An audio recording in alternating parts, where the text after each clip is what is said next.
Good evening, everyone. My name is Andrew Fracknoy. I'm the astronomy instructor here at Foothill College, and it's a great pleasure for me to welcome everyone in the auditorium and everyone watching or listening on the web to the 10th annual Silicon Valley Astronomy Lectures, which start tonight.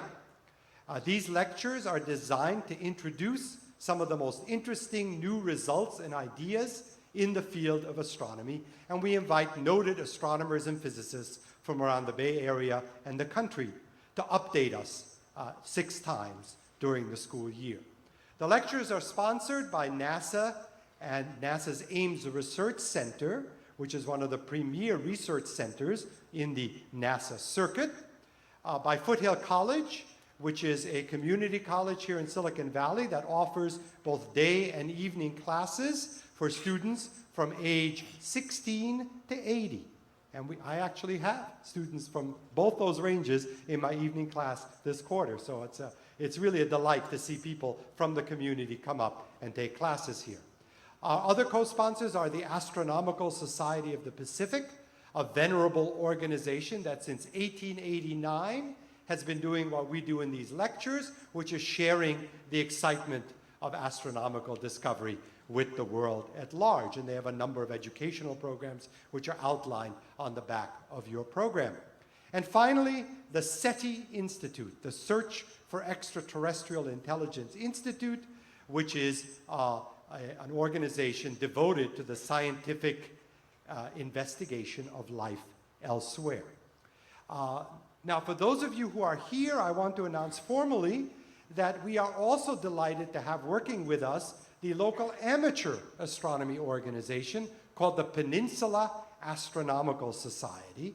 And they, as many of you know, also run the Foothill College Observatory, which has a new telescope donated to us by a generous donor and is open every clear Friday evening for viewing from 9 to 11, as well as Saturday morning for solar viewing, but that's not quite ready yet.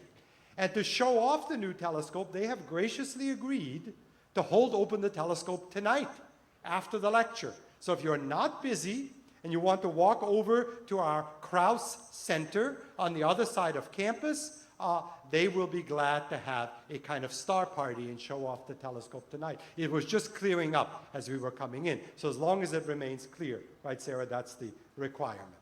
All right, so without further ado, let me then introduce our speaker.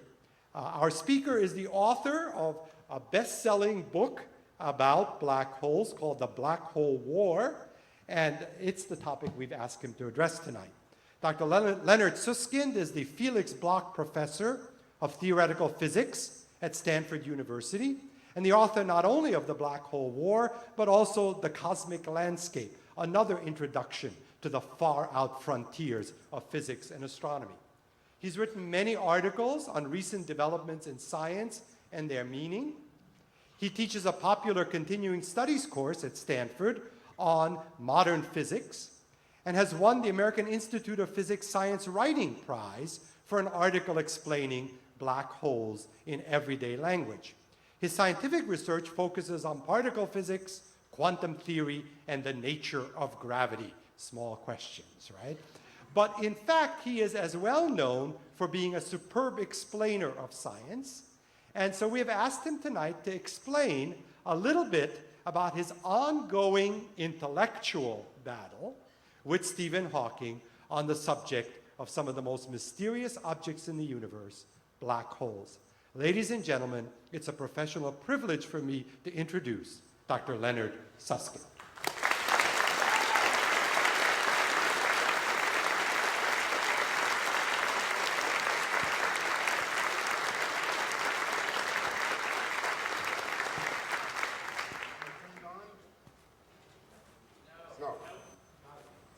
Turned on now? Are you turned on?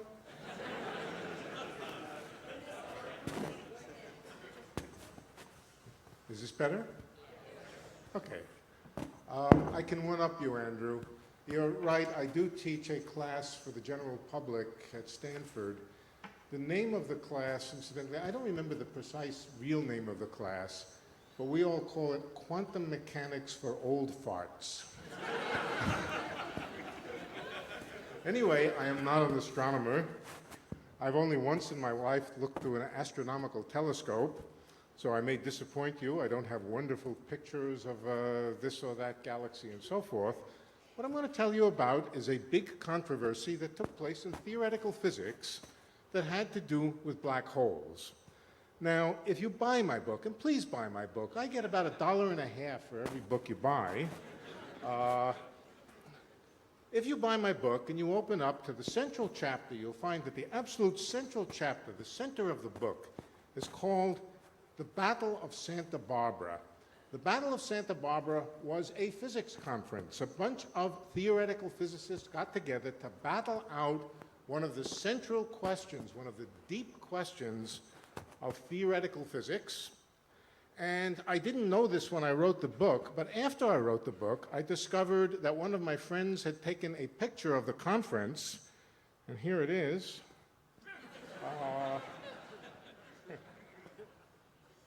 Let's see if I can remember who's who here. Here's Stephen Hawking over there. That's me. John Wheeler is over here. There's a fellow over here that's being stepped on by the horses whose name is Smolin. That's a joke, but maybe most of you don't get it. In any case, the Black Hole War was not really a war between people. It was certainly not a war between armies of people. It was a war between concepts. If you could photograph ghosts, this photograph would have a ghost of Einstein hovering over the whole thing. And the ghost of Einstein would be weeping. He would be weeping because the battle was between two of his children, two of his favorite children. It was a battle between the principles of general relativity, the so-called equivalence principle on the one hand, and on the other hand, quantum mechanics. These two theories clashed with each other from the very, very beginning. They were like angry enemies that simply couldn't reconcile each other. But the real battle broke out over the properties of black holes. Now, again, this is not a real photograph of a black hole. I wish it were. This is an artist's rendition. I suspect the background is quite real, but the black hole at the center is an artist's picture, but it's actually quite accurate. The boundary of the black hole, of course, is called the horizon. You can't see anything from inside the black hole. And of course, all of these rings and distortions around the black hole are due to the fact that black holes bend light. So this is a picture of a black hole. This is a picture of an imaginary astronomical black hole. But the debate was not really over the properties of real astronomical black holes. It was over the principles of quantum mechanics, gravity, and how they relate to black holes. One of the deepest principles of physics, perhaps the deepest, in fact, in my view, I would have to say it is the deepest principle of physics, it's a quantum mechanical principle, is that information is never lost. Information comes in bits. I'll explain to you what that means. What does it mean for information to come in bits? You all know that your computer is full of bits. Well, here's a piece of information. I doubt that it's true. Maybe it is true. But it is a piece of information. King Canute had warts on his chin. Everybody will agree, either true or false, this is a piece of information. But how do you quantify the amount of information that's in this sentence? So let me quantify it for you. To quantify a bunch of information, what we do is reduce it to bits. Reducing it to bits is the same thing as reducing it to Morse code. Here's Morse code for King Canute had warts on his chin. And it consists of a bunch of dots and dashes. Information comes in bits. Bits are the same as dots and dashes. King Canute had warts on his chin is a 65-bit sentence, a 65-bit message.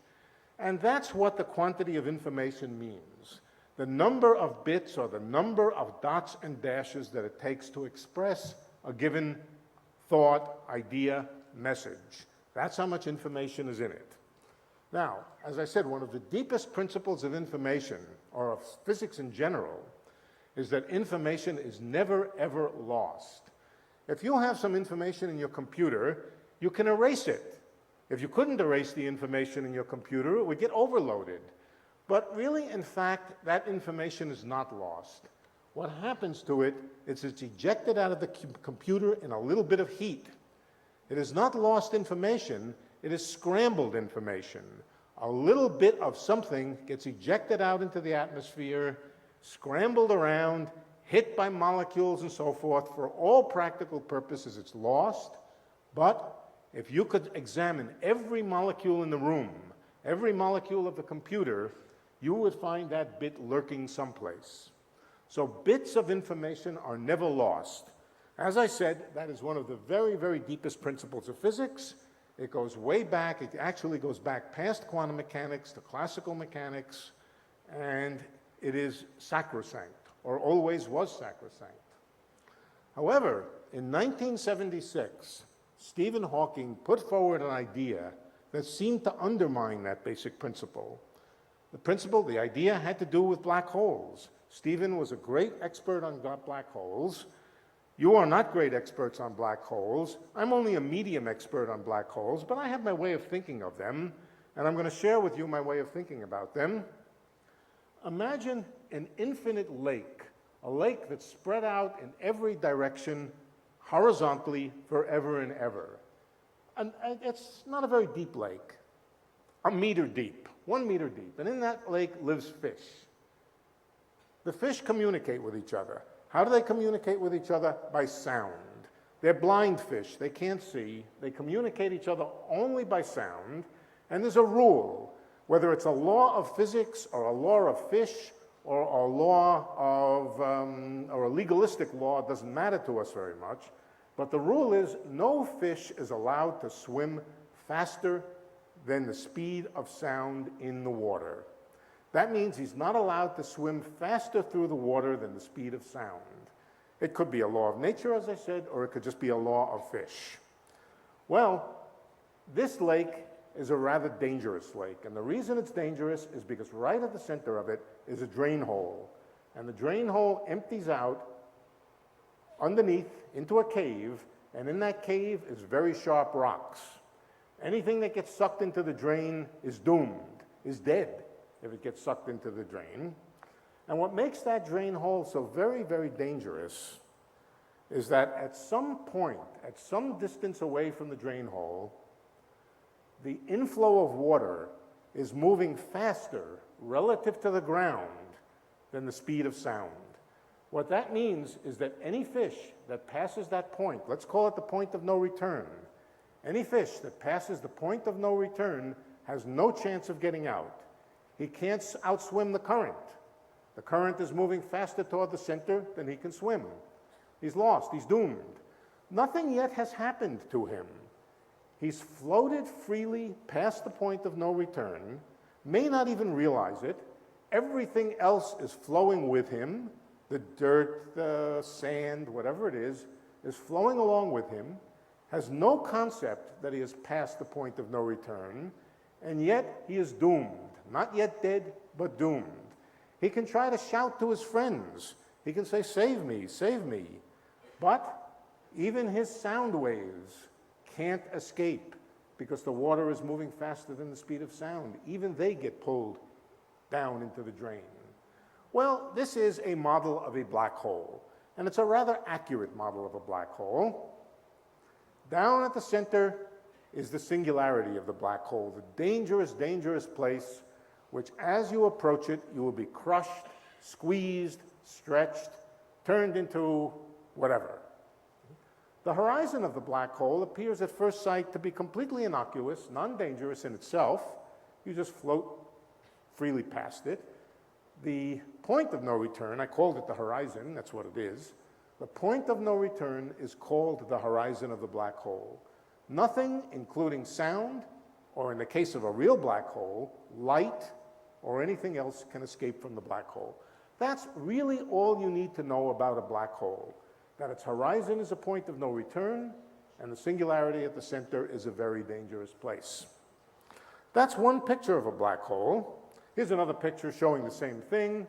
It's just another form of describing a black hole as a curvature in space. Here's a fish.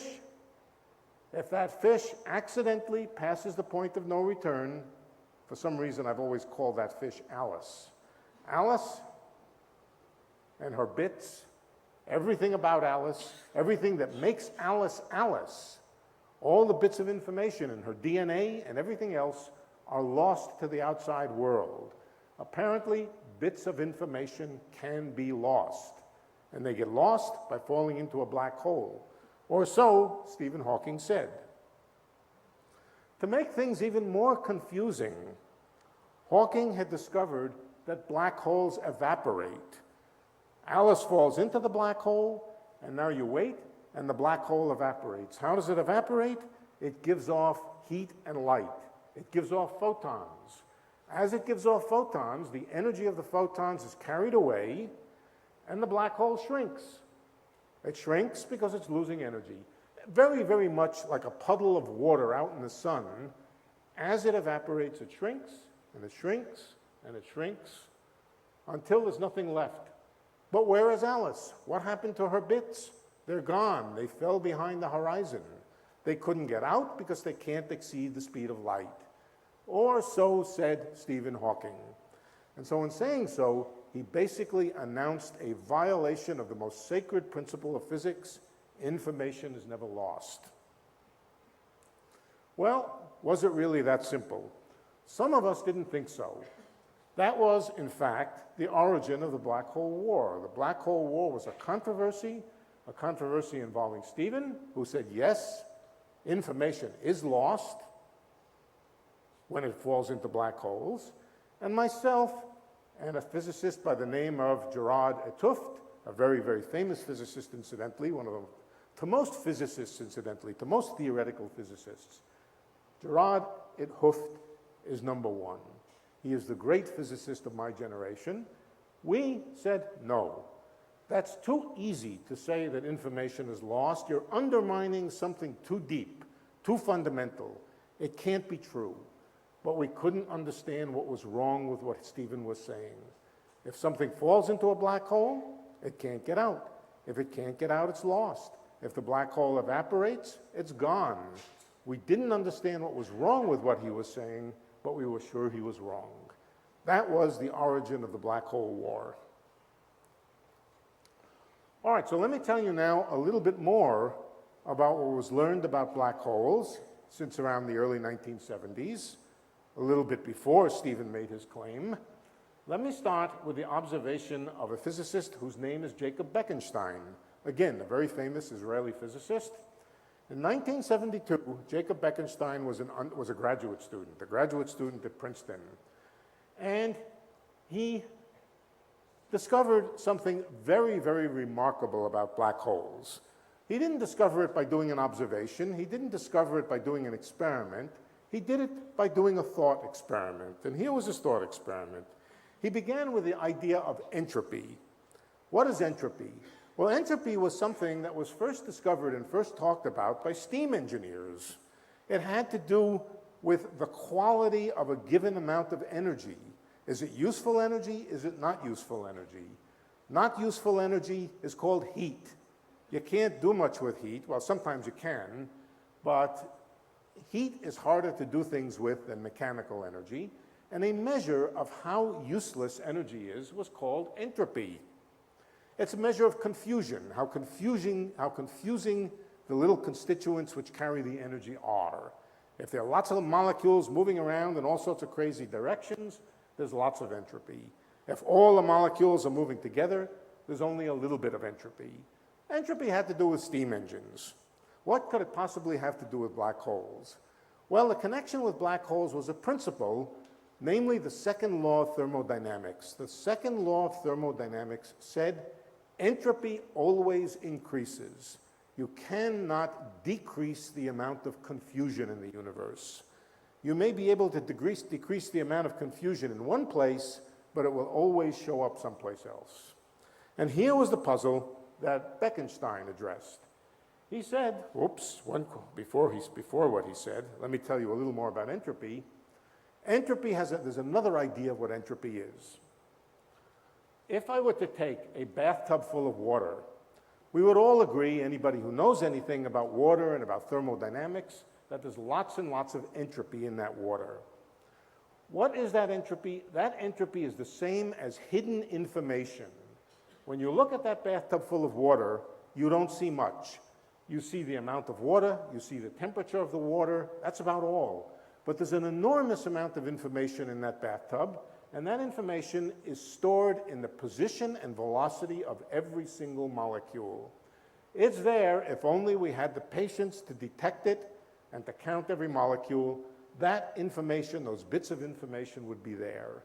Another way of thinking about entropy is that it's hidden information. Information which is hidden because it's in too many degrees of freedom, too small, too mixed up, and too difficult to get at. Then it's called entropy. The principle of physics, the second law of thermodynamics, said that entropy always increases. But Bekenstein said, wait a minute. Supposing I take a bunch of entropy and I allow it to fall into a black hole. After it's fallen into the black hole increases its size a little bit, but the entropy is gone. The steam engine that carried the entropy is gone. All we have left is the black hole. Entropy has disappeared. Bekenstein said, no, there's something wrong with this. He said, what's wrong with it is black holes must have entropy. When the black hole gets a little bit bigger, when it swallows the entropy, it gets a little bit bigger. It must be that somehow bigger black holes have more entropy, more hidden information in them than smaller black holes. So when we're going to count the entropy of the world, we must count entropy for black holes.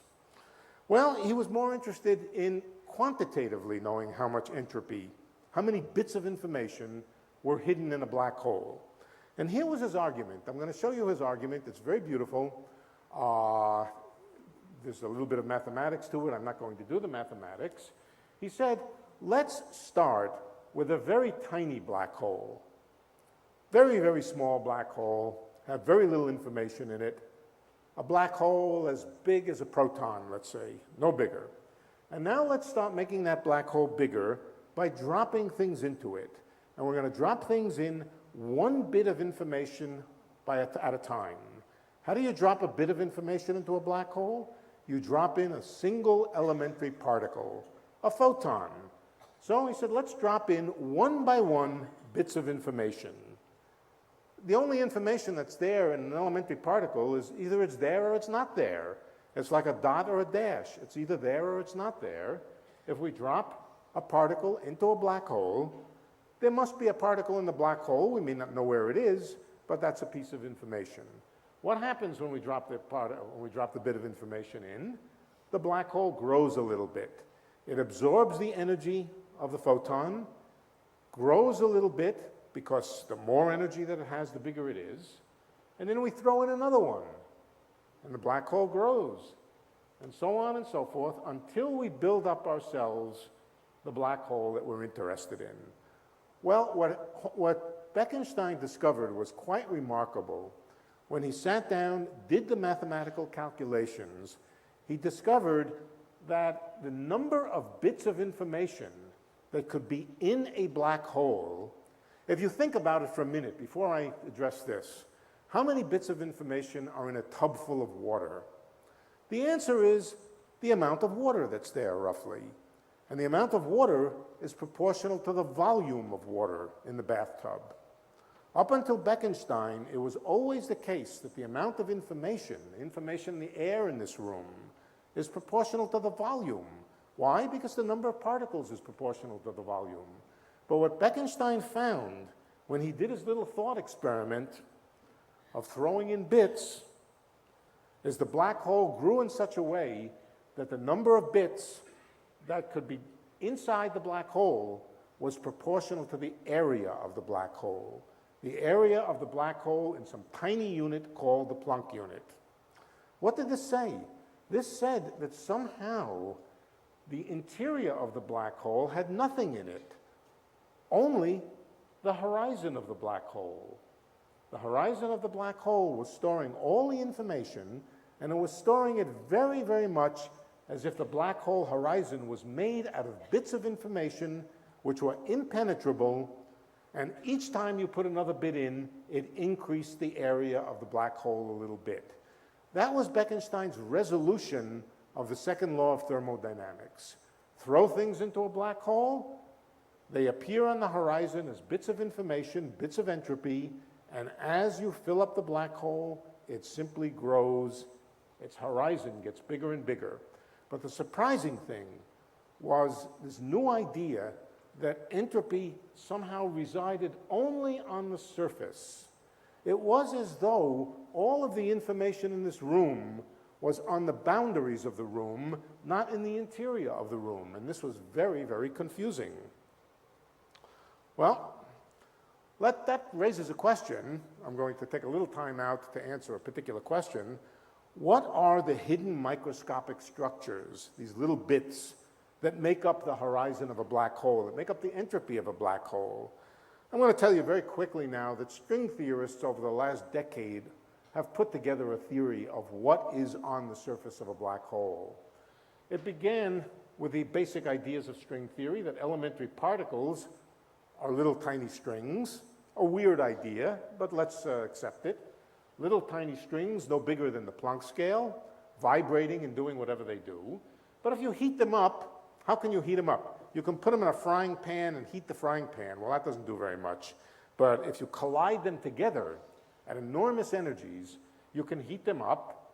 And when you heat them up, they grow. They get more tangled. They expand. They expand, the string grows, more energy, more string, and eventually they form huge tangles of string when you pump enough energy into them. Well, those huge tangles of string gravitate. The parts of it pull themselves together by gravity, and that forms a black hole. Well, we now believe, at least those of us who have some confidence in the ideas of string theory, is that a black hole is nothing but a huge tangle of string which has been pulled together by gravity. But on the surface of that huge tangle of string, little bits of string carry the information that is on the horizon of the black hole. That's what is now believed about black holes, that their surface is a tangled mess of hot bits of information. And they are very hot. I won't have time to tell you why they are very hot. But if you were to lower a thermometer down to the surface of a black hole, you would discover this hot bath of bits of information. Well, that is a bit confusing. The first picture I gave you of a black hole is that it was nothing but a point of no return, or a black hole horizon. That the horizon was nothing but a point of no return which you could freely fall past. Alice would freely fall past it. Nothing much would happen to her. She would pass the horizon of the black hole, be trapped. She can't get out, but she would feel no pain as she passed the horizon of the black hole. That was one picture of the black hole horizon, a harmless point of no return. But now, let's think about Alice falling through the black hole. According to that picture, Alice would fall into a black hole, and this theory, that it's just a point of no return, says that she would see nothing out of the ordinary at the horizon. She would happily sail through, right through the point of no return, cool as a cucumber, nothing would happen to her. On the other hand, the other picture is that the horizon of the black hole is a terribly hot soup of bits, a tangle of string, a soup of bits, and hot. How hot? If you were to lower a thermometer down to the surface of a black hole and then retrieve it to see how hot it got, the closer it got to the surface of the black hole, surface means the horizon, the closer it gets to the horizon, the hotter it would be. It would heat up to 1,000,000 billion degrees. Something's funny here. We have two distinct pictures. Which is true? Is it a harmless point of no return, the horizon? Or is it a hot soup of bits where Alice would get destroyed by the heat? Here's two pictures. The two pictures are Alice falling freely through the horizon of the black hole, nothing happening to her. That was one picture. And incidentally, this is the picture that followed from a naive application of general theory of relativity. The other picture says that when she got to the horizon, she would encounter a super hot soup of bits at the horizon. She would be cooked, thermalized, and then radiated back out as photons. Here she is, falling into the black hole. The black hole is surrounded by this hot soup of bits. As she falls in, she encounters it. It's a million, billion, billion, billion, billion degrees. What happens to her? She gets evaporated, ionized, turned into photons, and radiated back out. Obviously, both of these things cannot be right. Does Alice fall safely through the horizon, or is she thermalized and eventually radiated back out in the form of scrambled photons? That was the big controversy that physicists were dealing with when they entered into this black hole war. Well, what is the answer? The answer is that both are true. How on earth can both be true? Either Alice is destroyed at the horizon or she's not destroyed at the horizon. It stands to reason two things which are contradictory can't both be true. And yet, the more we thought about it, the more we came to the conclusion that both things are true. How can that possibly be? Well, the answer has to do with what you can really measure about a system. There are all kinds of circumstances in physics where apparently contradictory things are both true. I'll give you an example. If a light bulb over there goes off, and a light bulb over there goes off, one and then the other, or the other and then the one of them must go off first, right? It stands to reason. If that one goes off first, then that one could not go off first. If that one goes off first, then that one could not go off first. But we've learned from Einstein that there is no definite answer to the question of which one goes off first. It depends on how the observer is moving. If the observer is moving fast, you will see that one goes off first. If he's moving in the other direction, you'll see that one go off first. And so there is a relativity to observations. It's not necessarily the case that two apparently contradictory things can't both be true. It depends on how the observation is done. Well, what we learned is that, in fact, both things were true. Here's Bob. Bob stands outside the black hole. He watches Alice fall into the black hole. Alice falls into the black hole, and she says, when she passes the horizon, she says, I'm okay, I've just passed a point of no return. I haven't gotten to the singularity yet.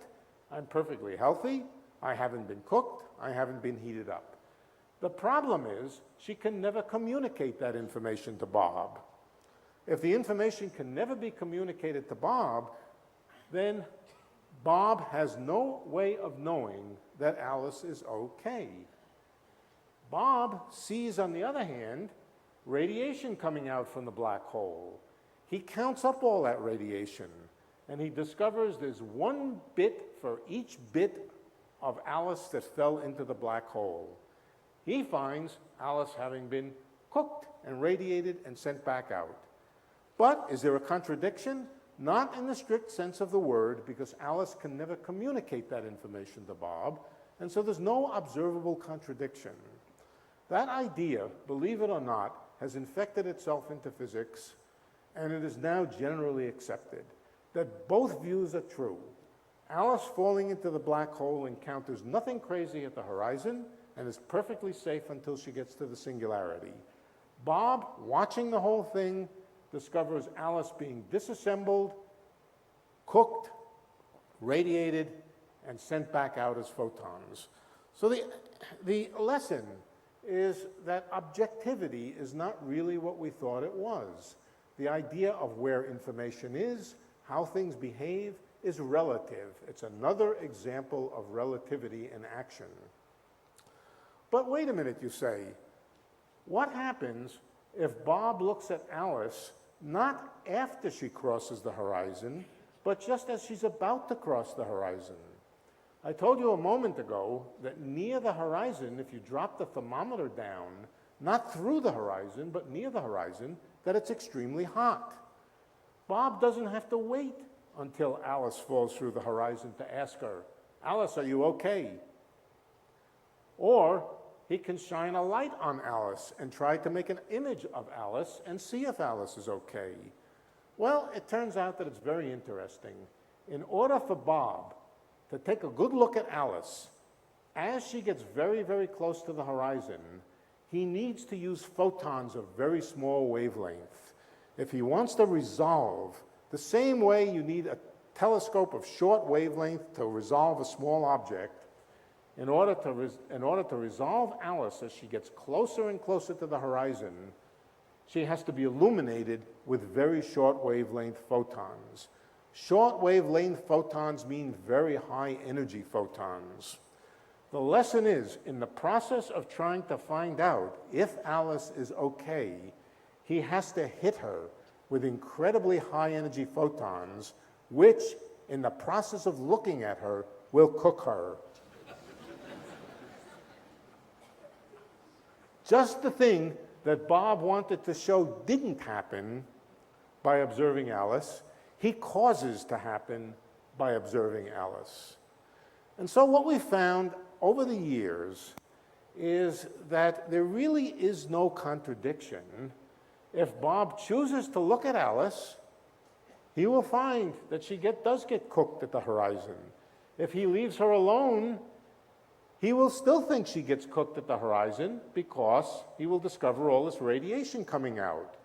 But Alice will pass smoothly through, feel no pain, and in her frame of reference, relative to her frame of reference, she will discover nothing unusual. That is the ultimate upshot of this confusion that was raised by Hawking in the first place, but it's a big deal. It's not a small deal. It meant we were thinking completely wrong about information, how it was stored, where it is found, how relative it is, and how objective a piece of information is.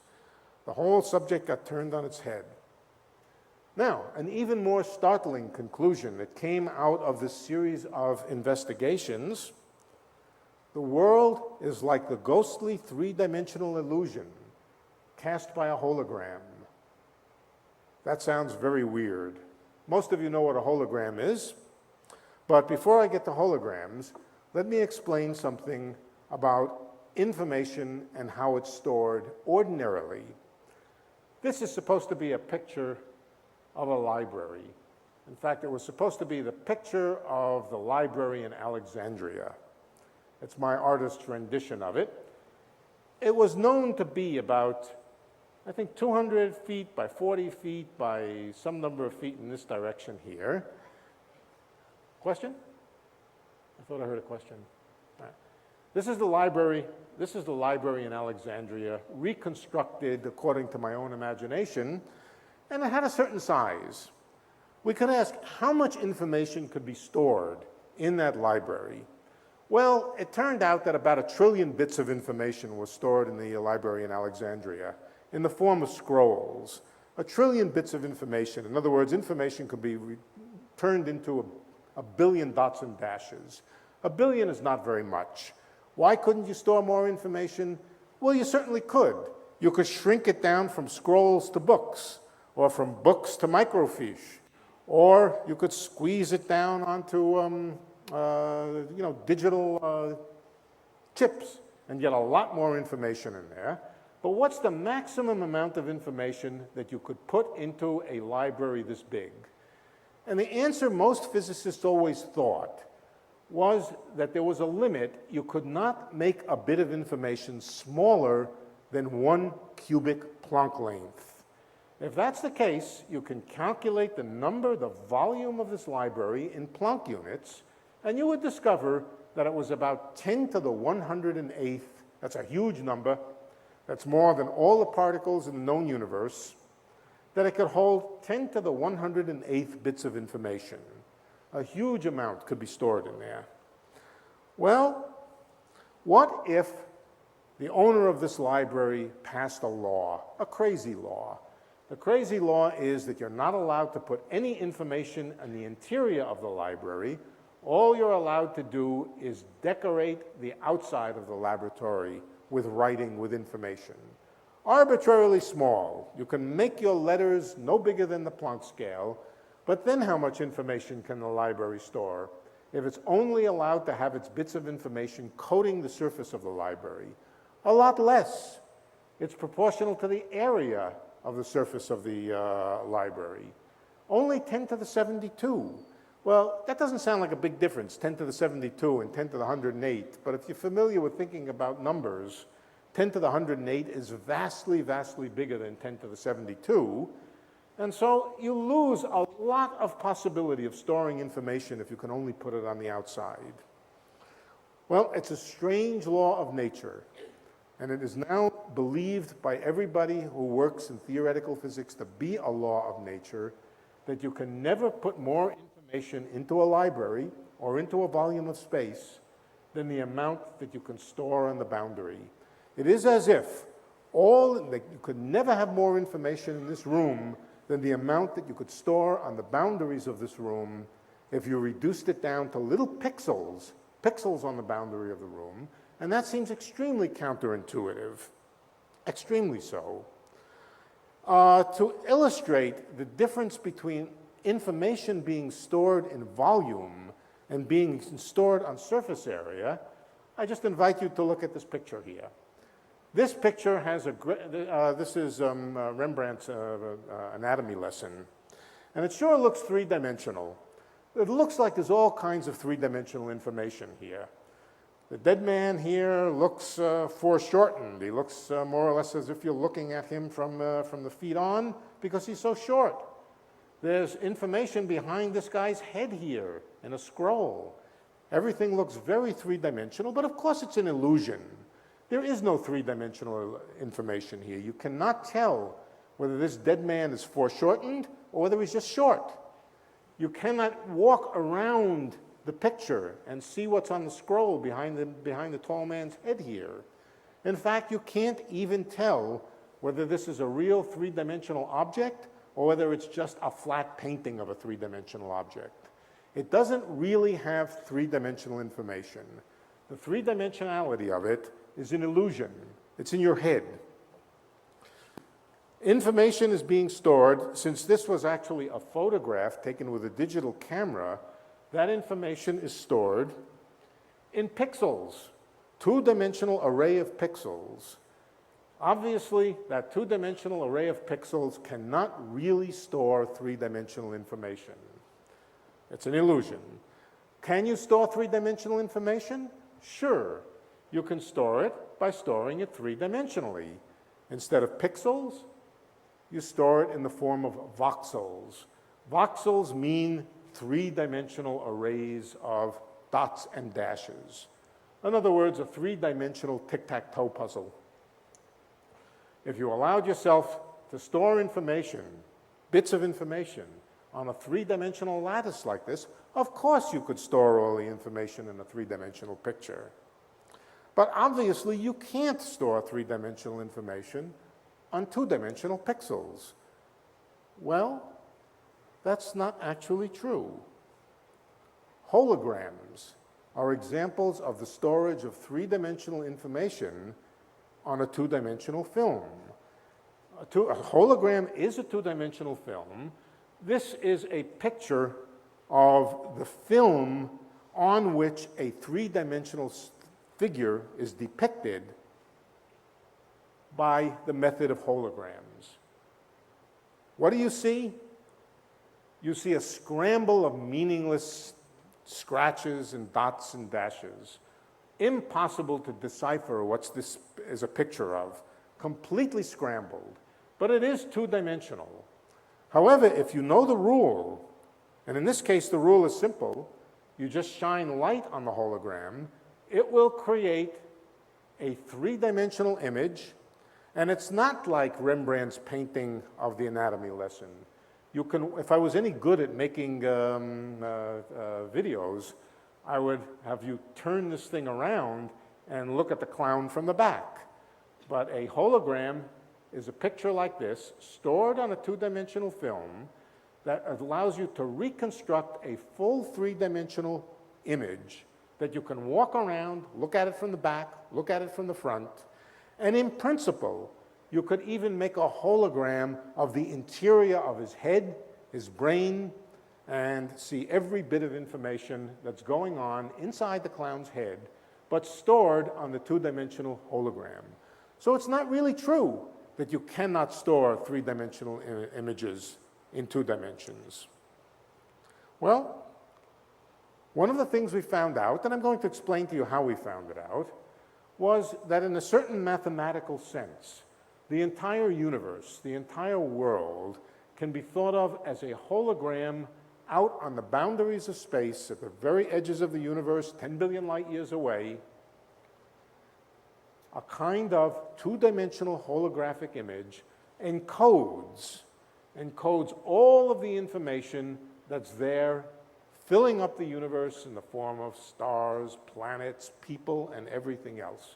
This is one of the weirdest and most unintuitive extrapolations in physics since quantum mechanics. It is truly weird, but it has taken over physics and it has become a principle of physics. It's called the holographic principle. I'm going to show you how we came to that. We came to that by thinking about black holes. So, how did we ever come to such an unintuitive thing? Let's start with a box. I have made a round box, a round spherical box, because it's easy to think about a round sphere. A box is just a thing that could contain something. It's not even necessary that the walls of the box are real, just a region of space. And let's put some information into that box. That information could be in the form of matter. Here it's cheese and wine. It could be in the form of a bunch of a gas of elementary particles. It could be vapor. It could be anything. It could just be dots and dashes on a page in a book that you could throw in here. Let's put some information in there inside a certain volume, and that volume is bounded by a certain area. Now let's take that information. This is the kind of experiments, when you can't do real experiments, you do thought experiments. Here is the thought experiment. One would love to be able to do this, but it's quite impossible technologically. Let's surround that stuff by a shell of material. It could be steel, or it could just be light coming in. A shell of material that's been accelerated inward so that it's about to collapse. Let's make that shell of material just massive enough so that when it gets to the boundary over here, it creates a black hole. Everybody who thinks about black holes will admit that this is a possibility, that you can add to a system an amount of material, squeeze it down until what's left over is a black hole. Well, if no information is lost during this process, and remember, it's a basic law of physics that information can never really be lost. If no information is lost, then the initial information in there, in the wine, the cheese, and the particles, must be less than the amount of information in the black hole. But we know how much information is in the black hole. It's proportional to the surface area. That's what Bekenstein taught us. 1 bit of information for each square Planck area on the black hole. What does that tell us? That tells us that there could never have been more information in this region than what can be stored on the surface. You cannot store more information in a region than what can be on the surface in the form of 1 bit per Planck area. Why? Because you can always shrink it down into a black hole, and then the amount of information is known, and if none can be lost, then there must have been less information to begin with. If there's less information, or at least no more information, than can be stored on the surface, that's as good as saying that everything that was in there can be represented by information on the boundary of the black hole. Another way to say it is the boundary of the black hole, the horizon, is a hologram. It is, in fact, a hologram. There are 2 reconstructions of the hologram. One reconstruction Alice sees when she jumps into it. When she jumps into it, she sees the images that are reconstructed from the hologram. Planets, stars, even her own head and her arms when she gets inside the black hole. But on the other hand, Bob, watching from the outside, sees the boundary of the black hole as a collection of bits, in other words, like a holographic film. That holographic film eventually evaporates, just like any real film. A real film, if left out in the warm air, will eventually evaporate, and that's the Hawking evaporation process. So we have a very, very surprising conclusion. It's called the holographic principle. The world, what did I write? The world is pixelated, not voxelated. In other words, this entire room, everything in it, is really represented mathematically by a theory on the boundary which is very much like a hologram. That idea has now become a central pillar of physics. It is not any longer a conjecture. It is now a mathematical reality that the universe, the entire universe, can be represented as a boundary theory with everything on the boundary, where the boundary is out near the horizon of the universe. Well, this is something that, of course, has never and probably will never be directly experimentally tested. It involves things which are far too small, Planck area size things, far too small. But it is through the extraordinary ingenuity of physicists, not just string theorists, that the holographic principle is no longer a wild speculation, but today it has become a basic principle and a mathematical tool of theoretical physics. Its influence is being felt from everything from nuclear physics to cosmology. For more, you have to read my book. But what's the final conclusion? Nobody knows the final conclusion, but we no longer disagree. Are the bits of information that fall into a black hole completely lost to the outside world? No. They form a kind of hologram on the boundary of the black hole, which eventually evaporates with every bit being accounted for. We now all agree. Nobody disagrees anymore. Stephen, myself, 't Hooft. In fact, here is an image of a bet that was made about it, not between myself and Stephen, but between a physicist named Don Page. And you can read it. It will not say anything that you will recognize, but the content of it is it true that information will always be re-emitted from the black hole, or will it be lost, as Stephen Hawking said? Will it come out, as Susskind and 't Hooft said, or will it be lost to the interior of the black hole, never to come out? That's the question, and here is Stephen's concession that he lost the bet, and here's his thumbprint. No, that really is his thumbprint. All right? Well, it sounds crazy. It sounds completely insane. The world is a hologram. It came out of a clash of principles. It came out of the apparent impossibility of putting together gravity with quantum mechanics. I like to quote at this point Sherlock Holmes, when he said, when you have eliminated all that is impossible, whatever remains must be the truth, no matter how improbable. Thank you.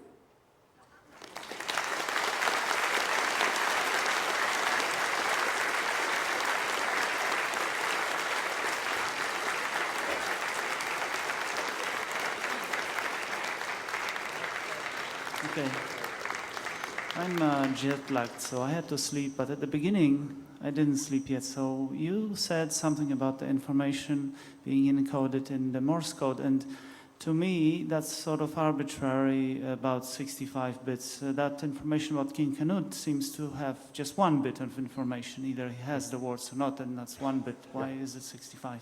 Yeah, well, of course, part of the problem is we use information in a colloquial sense, and we use it also in a very technical sense. In the technical sense, saying that somebody has warts on his chin is not really a collection of bits of information. Bits of information do really correspond to physical realities and how many yeses and nos you would have to answer in order to state what the physical configuration of a system is. So, for example, we could divide this room up into lots of little voxels. Let's forget whether it's pixelated or voxelated. Divide it up into lots of little pixels, and for simplicity, let's suppose there's only one kind of elementary particle, let's call it an electron, and then the only thing that we could ask is, in each little voxel, is there or is there not an electron? If we knew in every voxel whether there was or was not an electron, we would know everything about this room. How many yeses and no questions are there to answer, to know everything about this room? Well, it's the number of voxels. So that's the technical idea of information. How many yes-no decisions or how many yes-no statements do you have to make in order to say everything that can be known about this room? Perhaps King Canute's chin was not really a good example. I only used it to illustrate the idea of dots and dashes.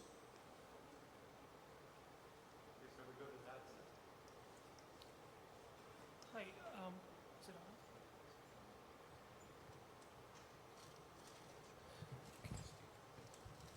Hi, my name is Venkat.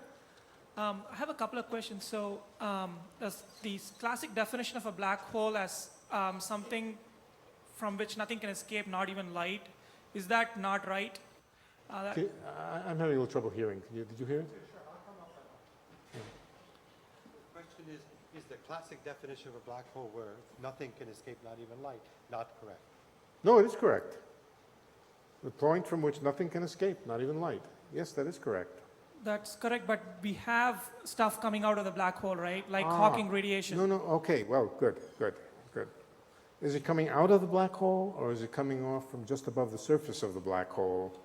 So one way of thinking about it is that the material that falls onto a black hole never really falls into the interior of the black hole. When watched from the outside, it takes an infinite amount of time for anything to actually fall through the black hole. So one way to say it is nothing ever really does fall into the black hole. It just collects on the surface, heating it up in thinner and thinner layers as time goes on. And the radiation that comes off from the surface of the black hole is really coming off from a thin little layer just above it. Or at least that's what Bob says watching it from the outside. Alice, she seems to think that she's fallen right through the surface of the black hole. That is what the puzzle is all about. So you could say, on the one hand, when watched from the outside, nothing ever does get into the black hole. On the other hand, falling through with Alice, you would swear that she fell through unharmed through the black hole. That is, and which is correct? Both are correct. And we are going to have to live with that for a long time. Thank you. Is this evolution and understanding a step in the direction of the grand unified theory? Well, I think these questions, in order to experimentally access them, would require, let's call them microscopes, which could see down to scales, size scales, 10 to the minus 33 centimeters on a side. The questions that are taking place in particle physics at the present time, questions about grand unification and so forth, are much more coarse-grained than that.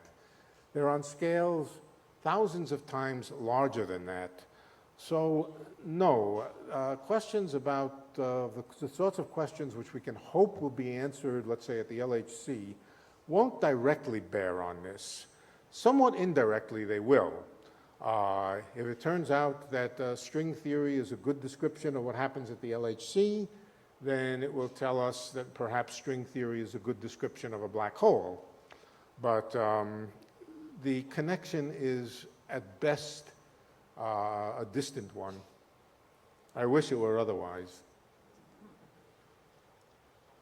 Thank you for the lecture. How certain are we on the actual physics and existence of black holes. I mean, people were quite certain of classical mechanics before Einstein, and like some observations that were made. So, how certain are we that like there's some unbeknown to us physics at that energy scale? I would say pretty certain. From a theoretical point of view, if you believe the general theory of relativity, there seems to be no escape from the idea that matter will collapse, stars will collapse into black holes. That's a theoretical statement. From an observational statement, we certainly see things out there which look remarkably like black holes are supposed to look. I don't think you can ever know without getting up much closer to them whether they really behave exactly like black holes, but it certainly looks very compelling to most astronomers that the things that we see in the centers of galaxies are giant massive black holes, that collapsed stars, when the star is bigger than maybe 10 times the mass of the sun, that those collapsed stars are also black holes. So is there any room at all for saying maybe black holes don't exist? Yeah, I suppose there's some tiny, tiny room, but I think I would have to say that the smart money in both theoretical physics, astronomy, and cosmology would say that black holes are very definitely real. It would be more radical, much more radical, to say that they don't exist than to say that they do exist. That's the way I judge it. How radical is it to say they do exist? Not radical at all by now. How radical is it to say that black holes don't exist? You'd have to completely change the theory, and you'd have to blame the observations on something that we have no idea what it could be. So it'd be very radical to say they don't exist. Is there a relationship between the dark force and black hole? Dark matter. Dark Matter or dark energy? dark energy and black hole? Dark energy. Yeah. There is a funny relationship. I showed you how to think about a black hole as a drain hole where as the water is moving in at some point that exceeds the speed of light or sound or whatever it happens to be.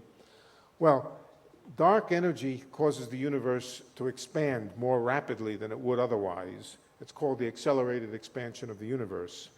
Because of it, if you go out to a far enough distance, the universe will be receding, or matter will be receding away from you with greater than the speed of light. It is as though the universe was a lake with an outward flow. And as you go further and further out, the flow gets faster and faster. If you go out far enough, the water, let's call it water, the water will be flowing away from the center with faster than the speed of, it could be sound in the case of the fish's pool. In that case, anything that's out past that point is beyond a cosmic horizon. We are in the interior, not in the interior of a black hole, but we are in the interior of a cosmic horizon, and we are surrounded by a cosmic horizon. We can throw things, what things? Stars, planets, and so forth. When they pass outside the cosmic horizon, they're lost to us, they're gone. And it is very, very much like when things fall into a black hole as seen from the outside. What we see from the inside is almost like an inside-out black hole. So yeah, there is a connection between the dark energy, the accelerated expansion of the universe, and the existence of cosmic horizons which surround us rather than we surrounding the horizon of a black hole. Hello. How about dark matter? And is dark matter black hole? It doesn't seem so. First of all, let me just explain to the audience the difference between dark matter and dark energy. Dark energy is somewhat weirder, and it really corresponds to a universal repulsion, gravitational repulsion between things, which is pushing the universe apart at an accelerated rate. It's not formed from particles, it's not ordinary matter of any kind, it's not even particles of unknown type. It's not particles, period. It's a form of energy which is there in empty space. Dark matter, by contrast, is a totally different thing. It's simply, most likely, it is simply elementary particles which are electrically uncharged and therefore don't emit electromagnetic radiation. Therefore, they are invisible. What kind of particles? Well, they're not neutrons, we know that. Neutrons don't live very long, they're electrically neutral. We know they're not neutrons because neutrons have a lifetime of about 12 minutes, and they've been out there for a long time. They're not neutrinos for another reason, so most likely they are a form of particle that we have not yet discovered in the laboratory. It's a pretty safe bet. All physicists who work on elementary particle physics do not believe, they believe that we have not discovered the entire zoo of elementary particles. Almost every physicist has 10,000 new particles that he wants to postulate. So there's plenty of room in physics for many, many more kinds of particles that we haven't seen yet. Most likely, and when I say most likely, I'm judging basically on the number of physicists who believe in a certain thing, I being one of them. Most physicists believe that dark matter is simply elementary particles that we haven't discovered yet, and they're out there. They're out there, they surround galaxies, they form the halos of galaxies, but they're really not in any very deep and significant different way, different than ordinary particles. So dark matter, I think, is less of a mystery than sometimes it's made out to be in the public press. Hi. You said that we can only get 2 dimensions worth of Planck length, so we can't get the volume of it. Because The amount of information that can be stored in a region. So that's like from a 2-dimensional to a 3-dimensional, but there's 11 dimensions. So Well, are you saying that these 2 dimensions create 11 dimensions as well as everything, including light and gravity in the universe? there are three obvious dimensions of space. That way, and that way. I can never find the other 7 of them, but they're there. They're tiny. If you really wanted to think about the world the way string theorists think about it, as 11-dimensional with some tiny dimensions, I think you could probably say that in that 11-dimensional world, that all information is stored on 10-dimensional boundaries. But from the gross macroscopic viewpoint, it would translate into our world, saying that that the 3-dimensional world becomes 2-dimensional. You know what? I'm going to refer you to my book, The Black Hole War, for the answer to that question. I just have one quick question. So, if the universe is to be viewed as a, if the universe is to be viewed as a hologram with the cosmic sort of background as being the edge, what is the light source that illuminates the hologram that we all see? Well, yeah. Because there's nothing. No, That's right. I don't think there's a light source in that sense. Yeah.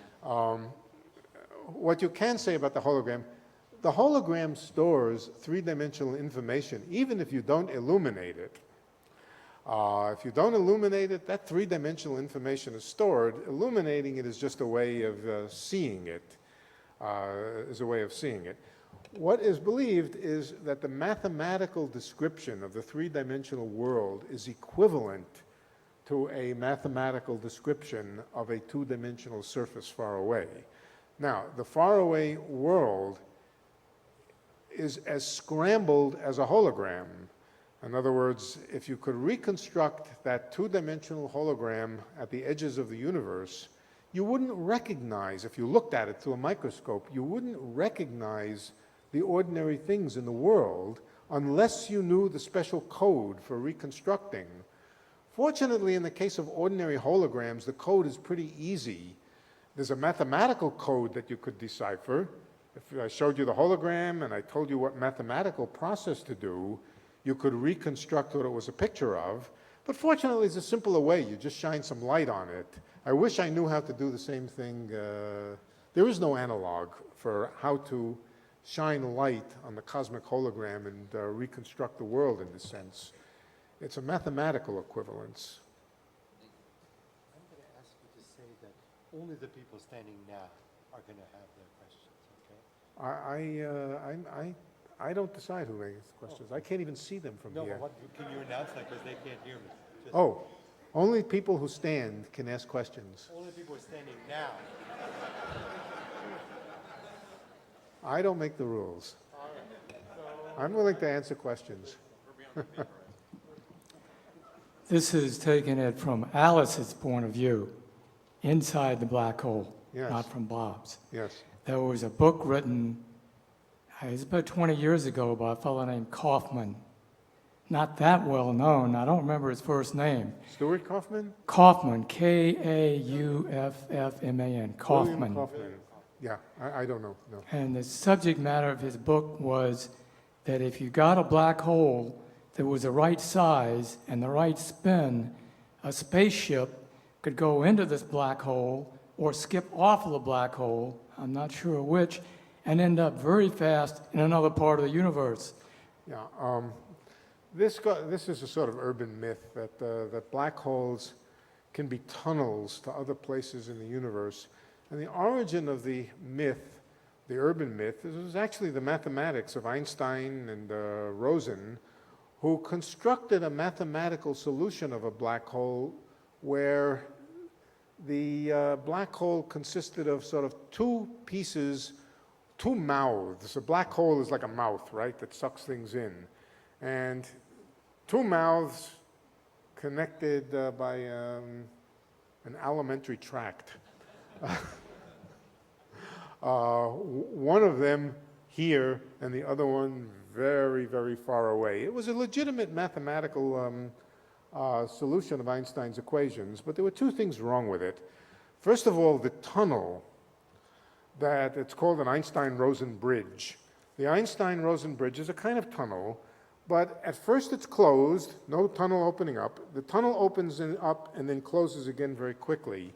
And it always does it in such a way that nothing, including light, can pass through. They're called non-traversable wormholes. You can't get through, it just doesn't stay open long enough.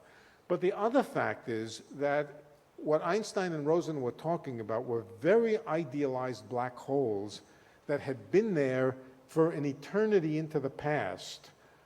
Our universe was not like this for an eternity into the past. It originated in the Big Bang. Black holes can't be older than the Big Bang. Black holes which were created by, let's say, the collapse of stars or the collapse of galaxies or anything like that are not bridges from one place to another. They're simply collapsed objects. So this is a, it's a wonderful line for a science fiction story, black holes connecting us to very, very different places. But there's no good physics reason to believe that idea. So I would say that's probably science fiction. Now, never say never. In your example, you say Bob sees Alice getting thermalized and that the data, the information is then bounced or evaporated right off the surface of the off the horizon. Right.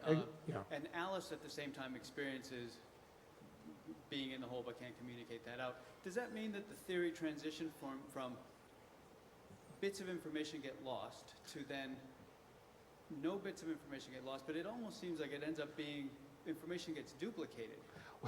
Very good. Yes, there's a sense in which information gets duplicated. Information that falls in and information that's bounced off appears like duplicated information. Now, I don't know, your voice, from your voice, I don't recognize your voice, but I sort of recognize the voice of a physicist, am I right? No, rocket scientist, sorry. Rocket scientist. Are you a person who knows that it's a quantum no-no to duplicate information? No, but it seems like a bad thing. It is a bad thing. It is a bad thing. There's a theorem that information cannot be observably duplicated, but it's a very interesting thing that nobody can ever see the duplication of the information. Those that are behind the horizon see one thing, those that are outside the horizon see the other thing. And now you might ask, well, what happens if Bob, who's outside the horizon and collects this duplicated bit of information, which is the same as Alice's, what happens if he jumps into the black hole? Then can he compare his bit of information with Alice? And that's been studied. And it always turns out that before Bob can get a message from Alice about what her bit of information was, they both crash into the singularity and are killed. Really.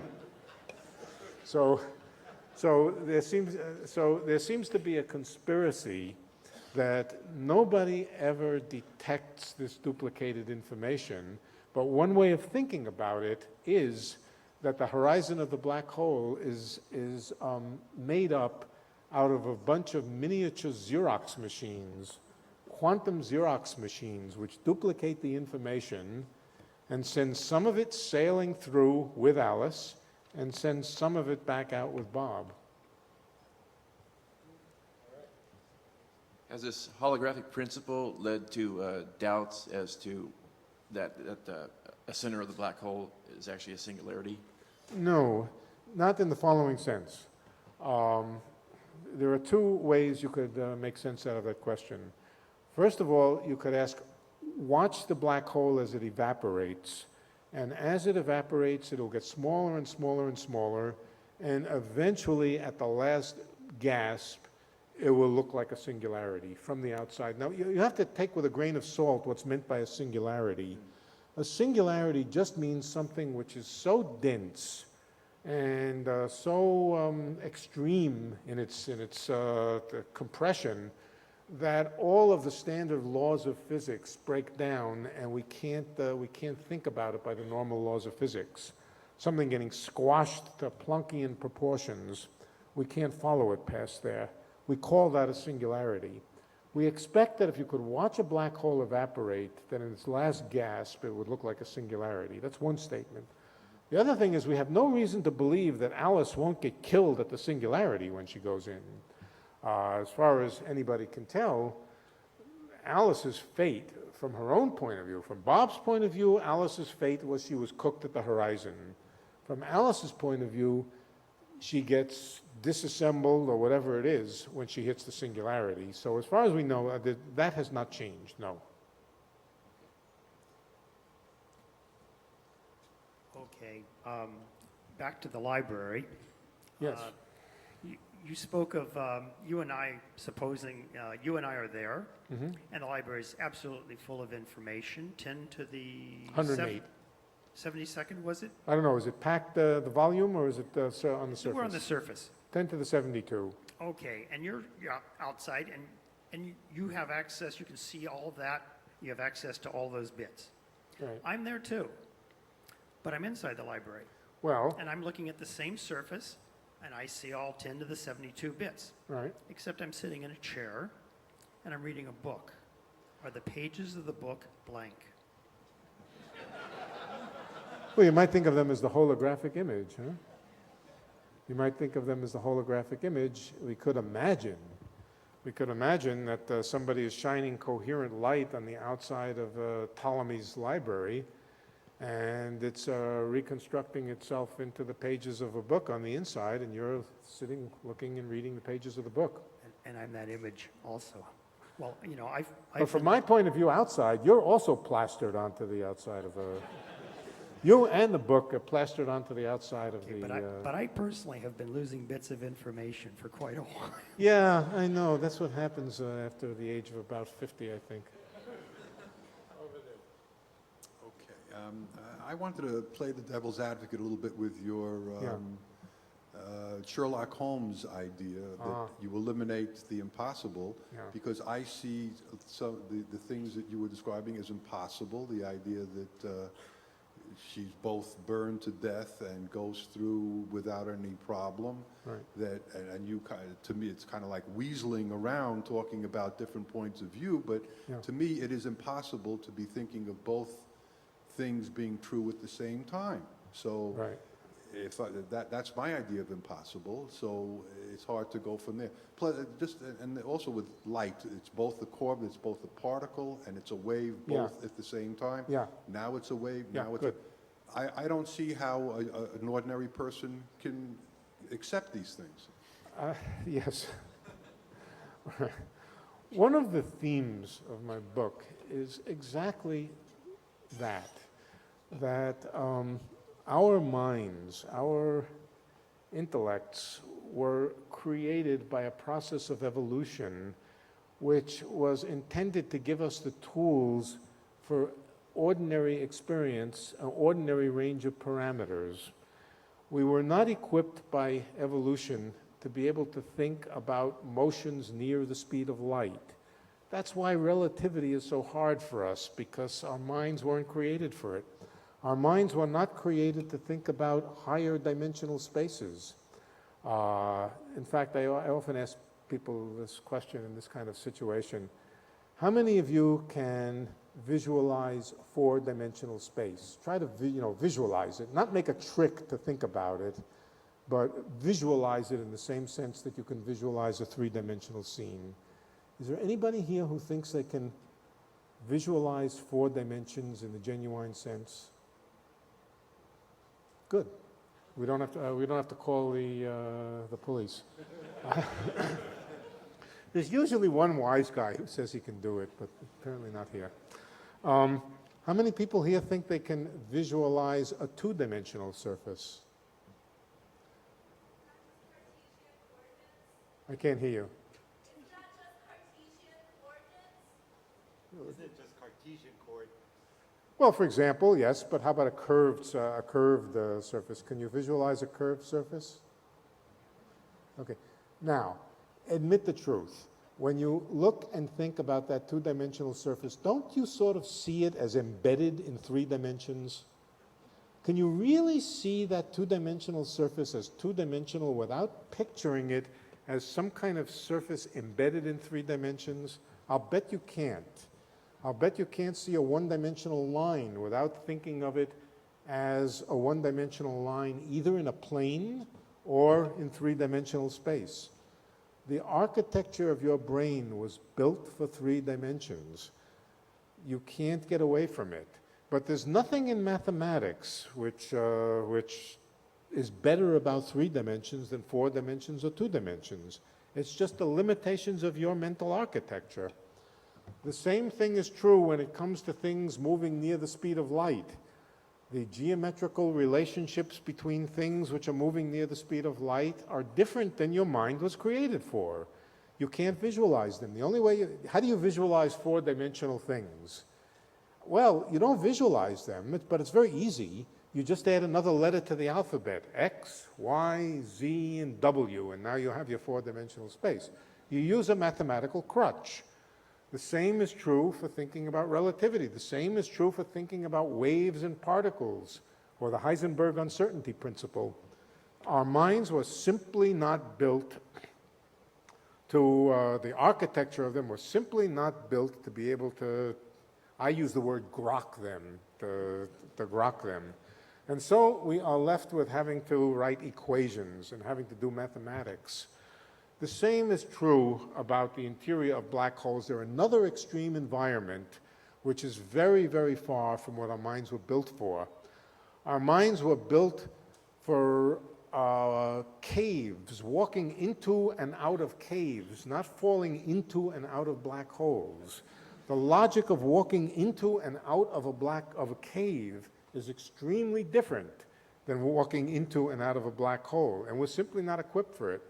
So these things always come as surprises, and they come as surprises that I can't visualize any better than you, but we rewire ourselves, we retool ourselves with abstract mathematics, and then we try to explain it to a public audience using words that we inherit from ordinary experience, and that's where we get into trouble.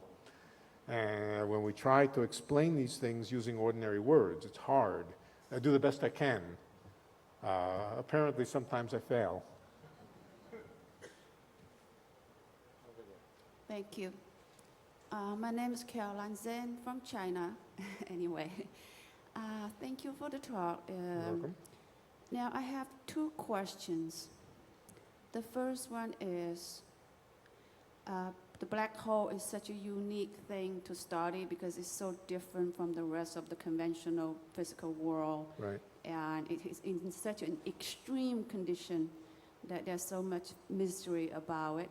Now, is there any evidence to show that there are things actually more extreme than the black hole? Well, that's an interesting question. Well, again, I would say never, because somebody will eventually cook up something either logically consistent or not logically consistent.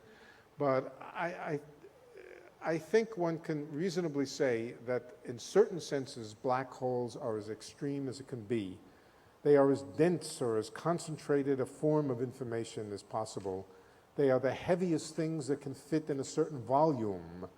So I think there's definitely a sense which they are very, very extremal. Can you think about things wilder than that? I don't know. My imagination is limited, but I don't know. But I think that for me, I think of black holes as sort of the most extremal objects in the universe. But there is something interesting. You think of them as very exceptional, very unusual in the universe. Not the norm, but the very, very exotic. Well, if you take all of the bits of information that exist within the universe, then for every 10 billion bits of information, 999,999 of them are found on the surface of black holes. Only 1 bit out of 10 billion is an ordinary bit of the kind that you experience. All of the rest of them, 999,999 or 1,999 of them, are plastered on the surface of black holes. So in some sense, almost all information in the universe is in the form of black holes, and we are the exceptionally undense, rarefied, loosely knit together things. We need to move on, so let's move to this side. May I have this second question? I think you will appreciate this one. Talking about the two possibilities that you just illustrated, is it possible, because like now we not only prove that there is the existence of black holes, and also we found out there are more than, hundreds of thousands of black holes out there just in our own galaxy. Now, is it possible that black holes are just banks for antimatters? And what? now we cannot find antimatters. Is it possible, actually? Banks for antimatter. Yeah, banks for antimatters.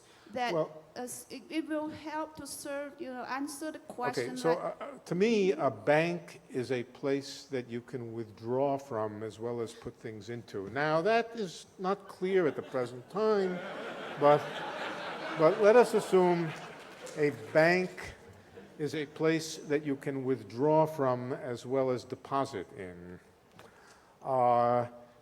Let's take the case of protons. Protons have antiparticle partners which are called antiprotons.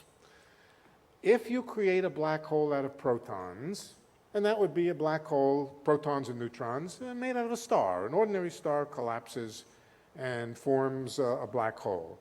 You create another black hole by using antimatter. You create what looks like an anti-black hole.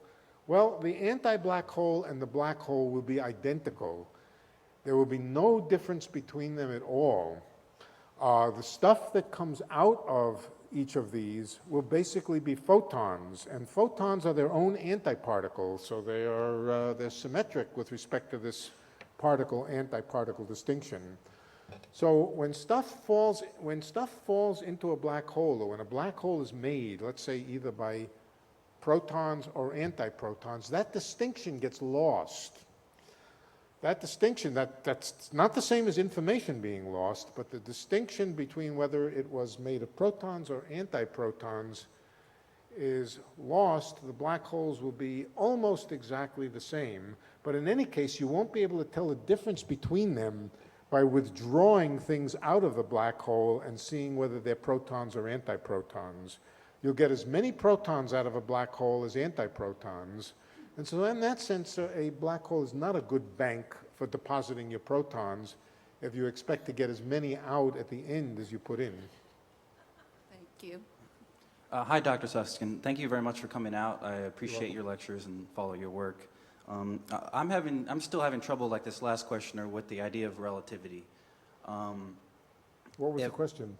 Sorry? What was the question? Oh, well, the question is I was trying to think of another example than the two light bulbs, one over here, one over there. They both go, depends on which one. Who's talking? Right here. Okay, right here. hi. Yeah.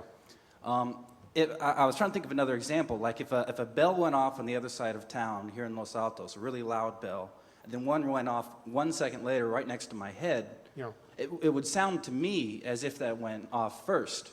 Although we both know that objectively, the other bell went off first. Yeah, but and this is a two-part question, if I may. And the second part is this whole idea about two conflicting things being simultaneously true. Well, they of course can't be really conflicting.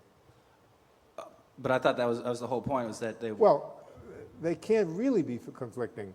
I think the point is that we're suffering from a bad mental picture, not from an out-and-out contradiction. An out-and-out contradiction occurs when a single experiment can give rise to two conflicting answers, or when two conflicting answers can be compared.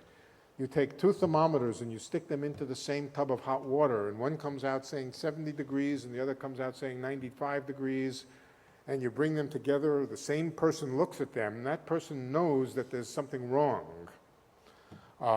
In this situation, there is no way to bring together the observations which apparently conflict. So I would really have to say it's a bad mental picture, the mental picture being that information is really stored in a concrete way in a certain place. It's apparently much more subtle than that, that where information is stored is relative in the same sense that the order of flashing of light bulbs is relative. It depends on the motion of the observer. But only one can be objectively true. No. No. Which question, or the question of which light bulb went off first, depends on the observer. Well, I thought it would depend on time.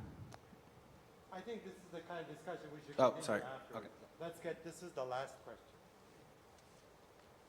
Hi. You said something about black holes disintegrating over a certain amount of time. Right. And I was wondering, if that's really true, then where's the contradiction? Because don't you get that information back when they disintegrate? I mean, maybe it's Yes, just but that's of course what Stephen said is not true. Right. What Stephen said is information falls into the black hole past the horizon. Once it's past the horizon, it's trapped and it cannot come out. But and then, didn't, I'm right. sorry, go ahead. And then he said, then it evaporates.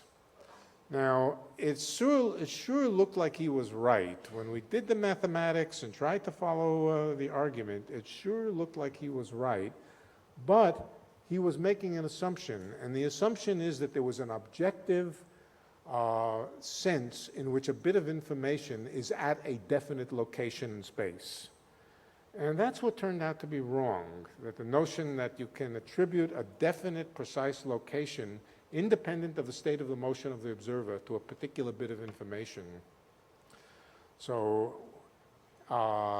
he said it falls into the black hole in order to get out. You know what it's like? Here's what it's like.